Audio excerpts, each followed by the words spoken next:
It's top of the hour, and it's time for Making a Difference. On this show, we like to explore people in our community that make a difference in other people's lives. I'm your host, CJ Metcalfe, and today we're going to be looking into Daughters of the American Revolution and what they're about and how they make a difference in our community. And our guest today is Valerie Colbert from the Hickory Bluff chapter of Daughters of the American Revolution. Valerie, welcome to the show. Good morning. Hi there.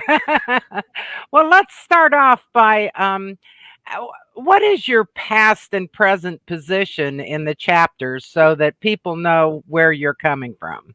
I am the organizing regent of the Hickory Bluff chapter. What's a regent? A regent is the leader, like the president, the head person, the head of the executive committee, for lack of better words. And I was the organizing regent of the Hickory Bluff chapter, and that means that I was the first regent. I was the regent when we decided to make a chapter. I am currently the honorary regent, which is an honor that your chapter bestows on you when your term of service is done. Explain the purpose of DAR. I mean, like, what do they stand for? What is the purpose of DAR? DAR has a very simple mission of historic preservation, education, and patriotism. We are a women's service organization, which is Lineage based. It's a nonprofit, non-political organization dedicated to promoting patriotism, preserving American history, and securing America's future through better education. When you say lineage, you mean like it's all connected through genealogy? It is genealogy based and lineage based. In order to join, you have to prove your lineal descent to a patriot who fought or gave service or donated goods to the American Revolution and the effort for that war. And to do that's like allies, right? Yes, absolutely. The American side, not the British side. Well, so following up with this, can anyone join? Joe Public, men, children, can anyone join? No, you have to be a woman. You have to be over the age of 18.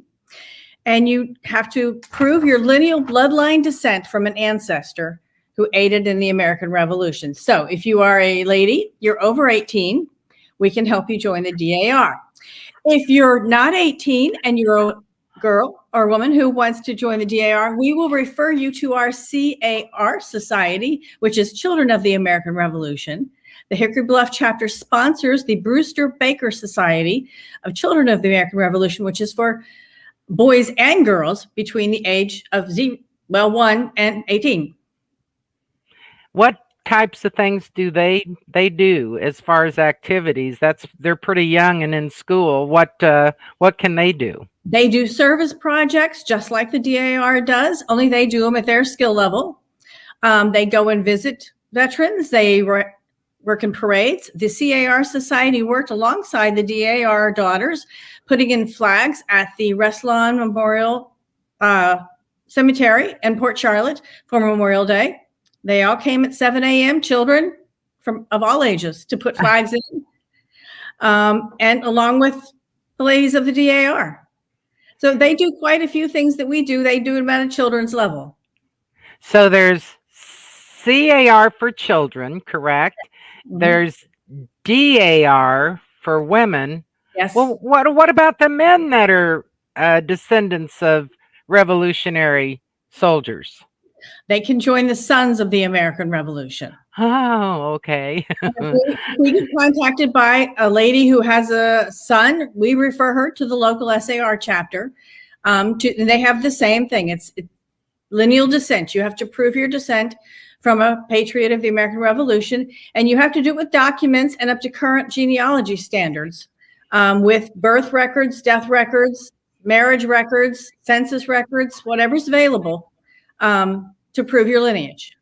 That was going to be my next question is, so like if someone wants to put some paperwork together to maybe approach becoming a part of this organization, what exact documents do you accept as proof of their lineage? And I'd like for you to repeat those again. Birth, marriage, and death. For the first 3 generations, you have to supply birth records, marriage records, if there is one, and death records. That first 3 generations, starting with yourself, you would be the first generation, your parents would be second, your grandparents would be the third, and on till you get to the Revolutionary War patriot. And you have to find and research until you find the records. And not most, some of them are available on Ancestry.com. There is a person in every chapter called a registrar, and she is there to help people find the records they need to join.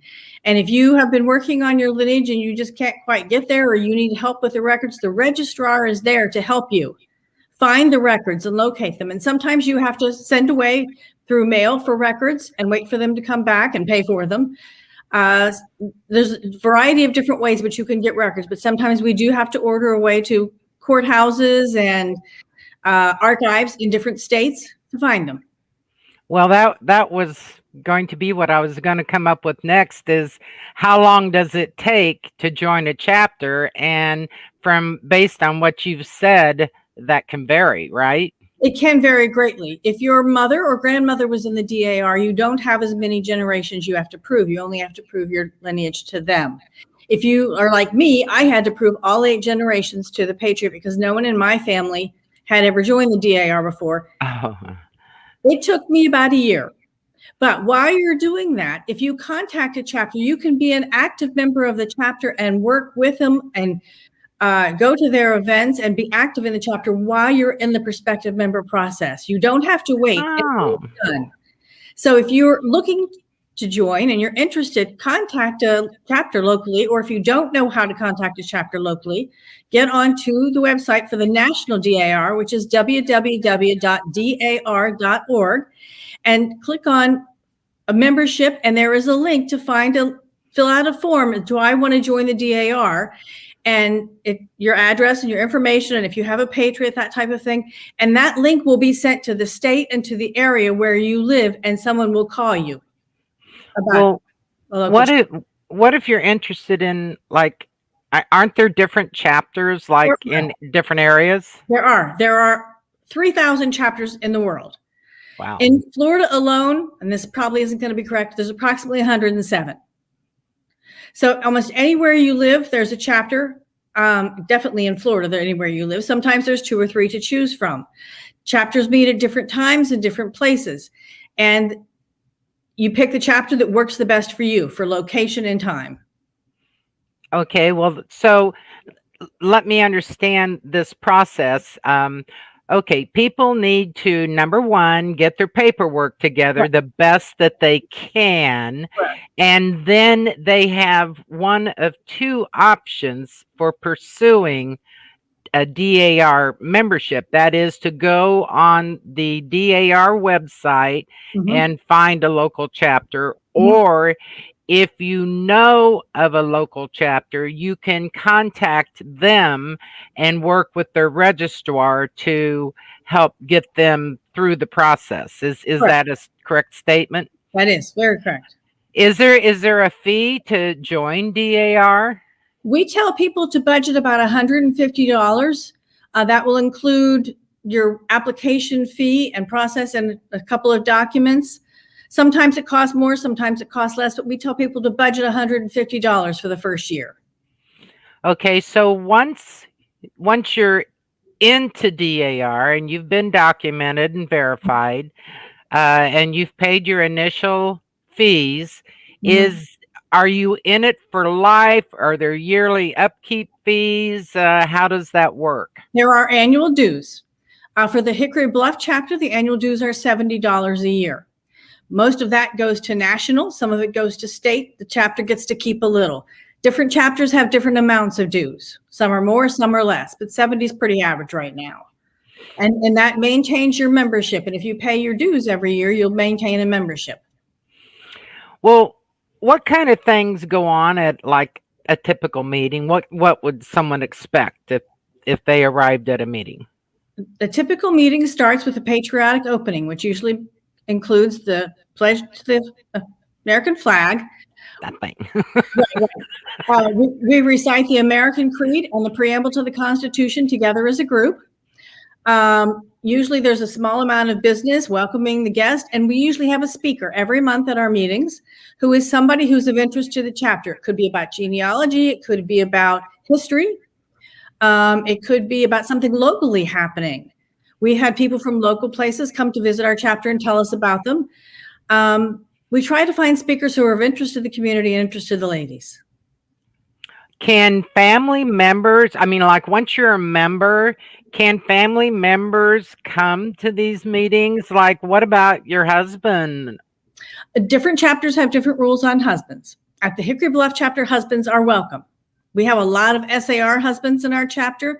They often come to our meetings. Some meetings, some chapters tend to like more if they just have the members there. Depends chapter to chapter on the personality of the chapter. You can bring guests with you, and they encourage you to bring guests who are interested in DAR. I happen to have a little insight here with your chapter. What is it that you call husbands of members? HODARs. Well, that's an acronym for husband of DAR. Say that again. HODARs. HODAR. HODAR. Instead of hold down, it's HODAR. HODAR. It's an acronym. Husband of DAR. Well, this is really a silly question, but I am going to go ahead and ask it for the record. Is DAR a patriotic organization? Absolutely. We are very patriotic. That's the reason I joined, is I'm a very patriotic soul, and I was also very excited that I found my lineage to a patriot of the American Revolution. And DAR in DC has one of the largest databases of lineages and genealogy. And I wanted my personal genealogy to be recorded in their database forever, for into time. And I wanted it for my daughters and my children. And my sons, and my father actually joined SAR on the line that I joined DAR. So it depends, on but for me, it was patriotism. Absolutely. And what's kept me there is the ladies and the friendships.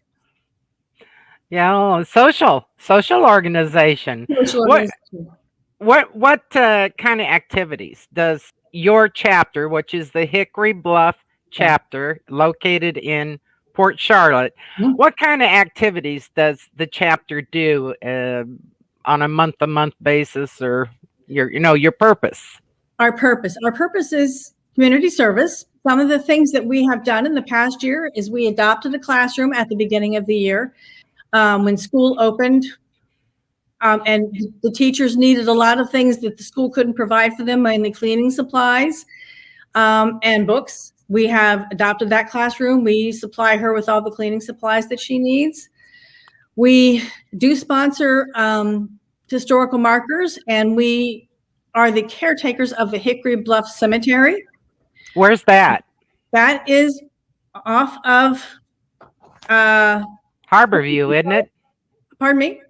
Off Harborview? Right, it's on Roland Avenue off of Harborview. It is a small cemetery that is a historic African-American cemetery, and we have adopted it through Keep Charlotte Beautiful, and we are the caretakers of it. And we go several times a year and clean it up and weed it and make it look beautiful and add native Floridian plants to some of the beds that are out there, and we take care of it.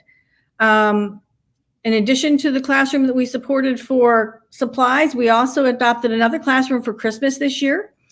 And the classroom has a lot of non-English speaking, socioeconomic children who weren't going to be able to have a very big Christmas. So our chapter decided to buy Christmas gifts for these classrooms. Aww. And Aww. We knew exactly the ages of each child, and we raised the money within our chapter, went shopping. One of our December meetings was a gift wrapping event where we wrapped all the gifts and put them in bags. And then we couldn't go into the classroom this year and be there. Oh, that's So right. we delivered all the things. The teacher took care of putting it out, and we attended the party by Zoom.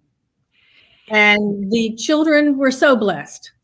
How is your chapter funded? How do you afford to do all these things and the pins and the certificates? I mean, where do you get your money from?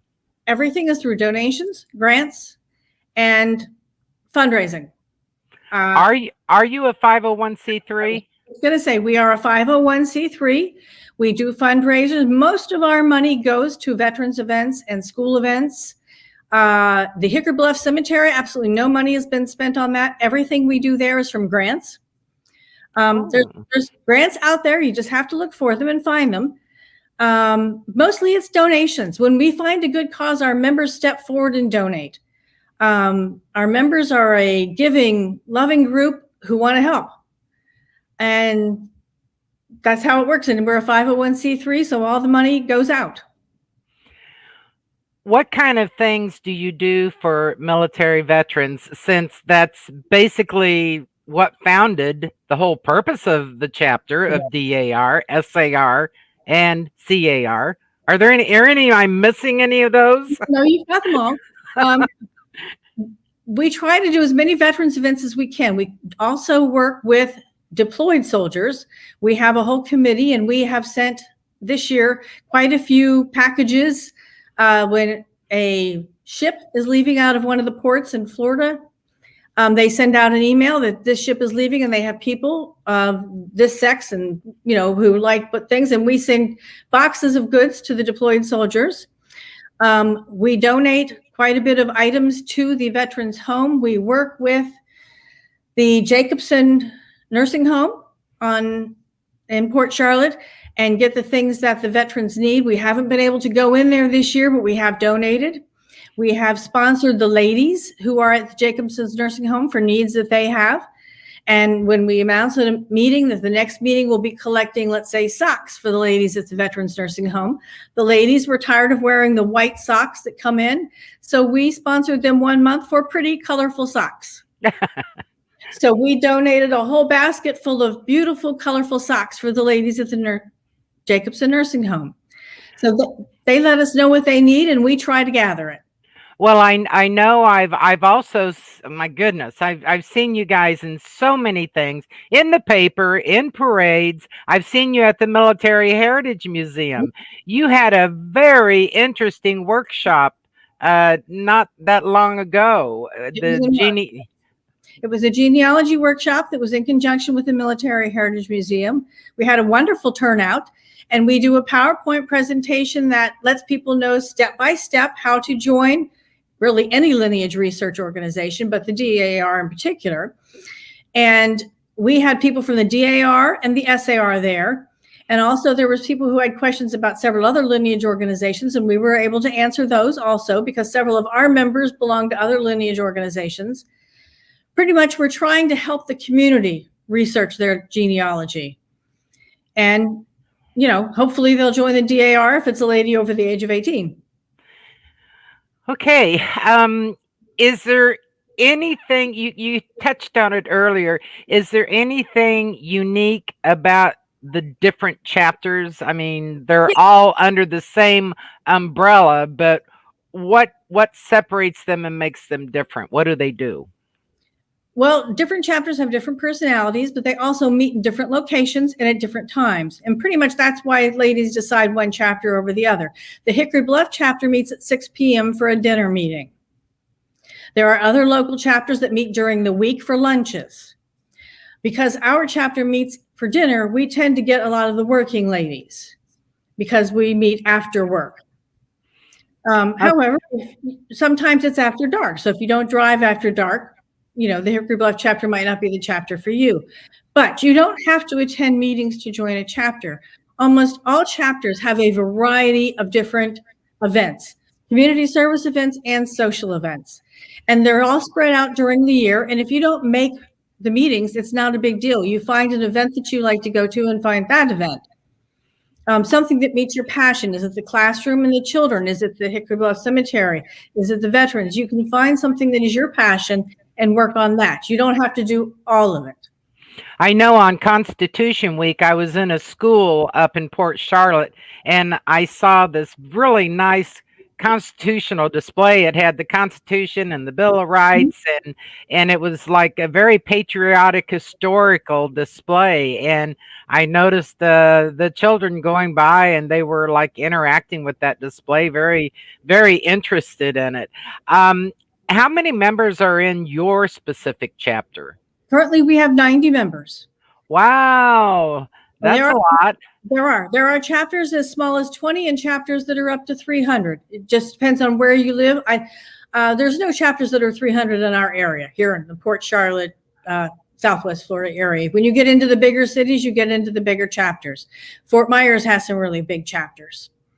Wow. But it just depends on the chapter and what you're interested in, and really mostly it's location and times that ladies pick different chapters. Well, if somebody wanted to contact you, Valerie, or your chapter there in Port Charlotte, and if they were interested in pursuing this, how would they go about that? Contacting our chapter specifically, or any chapter? Your chapter. You're on the air. They saw you. They may like you. Well, they can go to our website, which is our website is attached to the Florida State Society DAR website, which is www.ffsdar.com. And in that website, there is a link to the Hickory Bluff chapter. You need to say that again. Okay, www.ffsdar. I probably don't have that right. Florida State Society, FSSDAR. Go ahead and say it out. Yeah, Florida State Society, Daughters of the American Revolution.com. Okay, all right, because that's, you know. Oh, look at that. Yes, for those of you on video, it was just brought up. Okay, well, so Valerie, you have just been wonderful. We've had some input from the audience there that they've learned some things they never knew before, and that just that makes it wonderful. Those of you that are in our audience today, follow up on this if you have an interest in this. And I'm sure Valerie would be able to help and follow up. You might mention that you heard her on the radio or that you saw her on the internet, and you would like to pursue investigating your family lineage to become a part of this wonderful organization. Valerie, thank you for your time. We look forward to having you back in the near future. Oh, thank you. This is CJ Metcalfe. We're signing off for today.